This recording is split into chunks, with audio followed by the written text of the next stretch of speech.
berjaya selesaikan RM77,000 personal loan dengan simpanan emas. Ini kisah Puan Lucy macam mana beliau berjaya selesaikan personal loan menggunakan sekitar 130 gram emas hasil simpanan yang beliau tabung sejak tahun 2018. Tapi persoalannya, macam mana nak kumpul emas sebanyak itu? Caranya adalah beliau menabung emas secara konsisten sedikit demi sedikit. Setiap kali dapat gaji, beliau menabung sebahagian daripada gaji dalam bentuk emas. Dapat kenaikan gaji, beliau tambah lagi tabungan emas. Dapat komisen hasil daripada bisnes pun, beliau gunakan untuk beli emas. Senang kata, asal ada duit lebih, terus tukarkan ke dalam bentuk emas. Hasil konsisten menabung dan kenaikan harga emas secara purata 10% setahun, akhirnya simpanan beliau cukup untuk selesaikan hutang personal loan sebanyak sekitar RM77,000.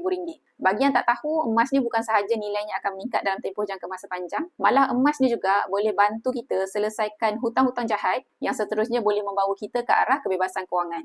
Nak simpan emas tak perlu nak tunggu kaya ataupun nak perlu ada banyak duit. Mulakan sahaja dengan berapa yang kita mampu dan yang paling penting ianya perlu dibuat secara konsisten. Bagi yang nak mulakan tabungan emas, boleh rujuk pin video saya cara untuk bermula. Nanti saya akan hubungi tuan puan untuk bantu sebaiknya.